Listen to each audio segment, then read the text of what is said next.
মই এদিন তোমাৰ কিন্তু অবৈধ স্বামী। তেতিয়া কৃষ্ণই ক'লে পেহী তুমি যদি মোৰ অবৈধ চোৱা তুমিতো স্বামীৰ ভক্তিৰ পৰা বিচলিত হ'ব লাগিব। তেতিয়া পেহীয়ে কৈছে নাই নাই কৃষ্ণ মই স্বামীৰ ভক্তিৰ পৰা বিচলিত হ'লেও কিন্তু তোমাৰ এদিন অবৈধ স্বামী বুলি কোৱাত কৃষ্ণ এদিন সন্মত দিলে। ঠিক আছে পেহী তুমি এটা নিজাম ঠাইলৈ গৈ মোৰ অবৈধ চাবা। সময় দিলে উপযোগী সময় গ'ল।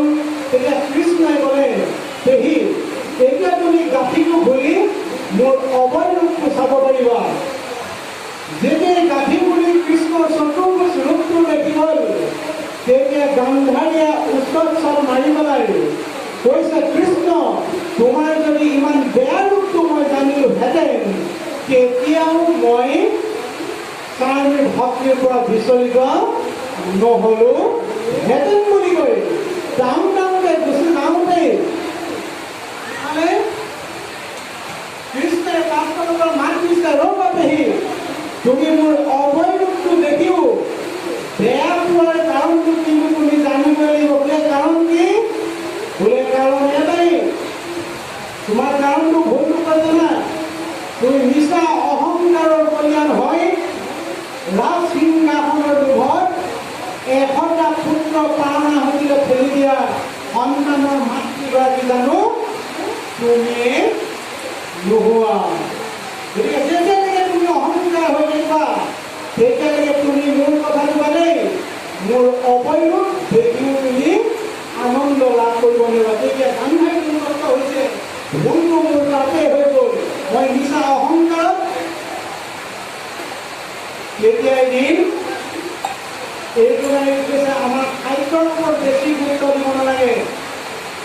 গান্ধাৰী ভুলটো এইটোৱে হ'ল নিজৰ সন্তানক ভাল ভাল ৰাজভঁৰালৰ খাদ্য আৰু পাণ্ডৱৰ বনত আশ্ৰয় কিন্তু সেই বনত আশ্ৰয় লৈ এদিন ৰাজভোগ কৰিলে কিন্তু এই 100 পুত্ৰ ৰাজ সিংহাসনৰ পৰা সৰ্বশান্ত হ'বলগীয়া হ'ল। গতিকে এগৰাকী মাতৃৰ সান্নিধ্য দেউতাকৰ জন্ম থাকে বেছিকৈ অধিক হ'ব লাগিব। এজন বৈষ্ণৱ পুত্ৰ বুলিবলৈ আজি আমাৰ পিতৃ মাতৃ এতিয়া জানিবলগীয়া হৈছে। আমাৰ মূল দৰ্শন এইটোৱে অভাৱ ভাগৱত দৰ্শনৰ অভাৱ। আজি আমাৰ বাহ্যিক জীৱনত অভাৱ কি সময় হৈছে। গতিকে মই ভাবোঁ যে দুটা কথা কৈ যাওঁ আৰু আমি এই অসমমূলকত ভাগৱতৰ ওপৰত সংগতি ৰাখি বাহ্যিক জীৱনত ভাগৱতে কিয় প্ৰভাৱ পেলাইছে এই এটা কথা আমি কৈ যাওঁ। আজি সৰ্বজনীয় কৈ গৈছোঁ এইটো কাৰণে আপোনালোকে সৰ্বজনৰ বিচৰণ কৰিব লাগিব। আমাৰ এতিয়া কিহৰ অভাৱ? আমাৰ সংস্কাৰৰ অভাৱ। এটা জাতি প্ৰতিনিধিত্ব কৰে সংস্কৃতিৰ ৰক্ষণাবেক্ষণ দিয়ে। সংস্কৃতি কোনে ৰক্ষণাবেক্ষণ দিয়ে? সমাজৰ ৰক্ষণাবেক্ষণ দিয়ে। আৰু সমাজক কোনে ৰক্ষণাবেক্ষণ দিয়ে? সমাজৰ ধৰ্মই ৰক্ষণাবেক্ষণ দিয়ে। সংস্কৃতি আমি সংস্কৃতিৰ অভাৱত আমি জনশূন্য। এইটো কাৰণে কি হৈছে প্ৰতিগৰাকী সন্তানৰ ভক্তি সদায় পিতৃ মাতৃৰ প্ৰতি থাকিব লাগিব আৰু প্ৰতিগৰাকী আই স্বামীৰ প্ৰতি ভক্তি থাকিব লাগিব। স্বামীৰ প্ৰতি যদি ভক্তি নাই সন্তানৰ প্ৰতি পিতৃ মাতৃৰ ভক্তি নাই ভাগৱত পোৱাৰ ইয়াত অধিকাৰ নাই। এইকাৰণে স্বামীৰ ভক্তি আমাৰ এতিয়া অভাৱ কি হ'ল? আমাৰ সংস্কাৰৰ অভাৱ। সংস্কাৰৰ অভাৱৰ কাৰণে কি হৈছে নিজৰ স্বামীৰ আৰু নিজে কমাবলগীয়া হৈছে। আমি এইটো নিজৰ আপোনাৰ আয়ুটো লৈ যাব লাগিব যদিও আমি অনাচাৰ দুৰাচাৰ হোৱাৰ কাৰণে আমাৰ আয়ু কমাই বঢ়াই কৰিব বিচাৰে। যিগৰাকী আই সমাজত থাকি কৰি হীৰৰ মূল্য ফুট দিয়ে আজি সেই ফুটৰ অভাৱ। এইটো কাৰণে এই কথাবিলাক ক'বলৈ কৈছোঁ ভাগৱতৰ কথা জানিলে নহ'ব। যদি বাহ্যিক ক্ষেত্ৰত নৃত্য নৈতিক ক্ষেত্ৰত আমাৰ ঘৰুৱা জীৱনৰ কৰ্মখিনি যদি বিধি পথালি হৈ থাকে তেতিয়াও কিন্তু কৃষ্ণই বাস ল'বলৈ নোৱাৰে।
তেতিয়া কিয় লোৱা বুলি সোধা কৈছে মই কিয় ভোট এইটো কাৰণে লওঁ তোমাৰ ভগৱান ৰামচন্দ্ৰ আয়ুস বঢ়াবৰ কাৰণে।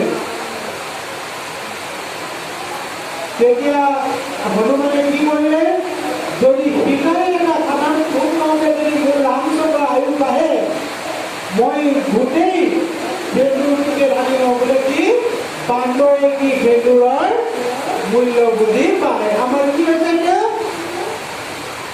কলা কাপোৰযোৰ পিন্ধিলে ভোটটো কলা, সেউজীয়া ৰঙৰ কাপোৰযোৰ পিন্ধিলে সেউজীয়া। সংস্কাৰৰ কথা নাই, গুৰু গোসাঁইৰ কথা নাই, গতিকে ভাগৱতে কেতিয়াও কাম কৰিবলৈ নোৱাৰে। আৰু কত বছৰ যোগ দিব লাগিব তেতিয়াও ভাগৱত শুনি পেলাই নিৰ্বক্ত হ'ব নোৱাৰি।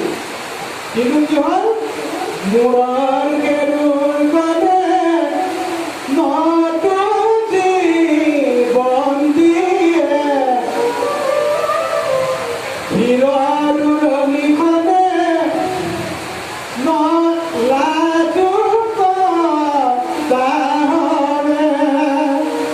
প্ৰতিভা দেৱীৰ মাতিলে কেতিয়াও ৰাষ্ট্ৰপতি হৈ হীৰৰ উৰণিখন পেলোৱা নাছিলে।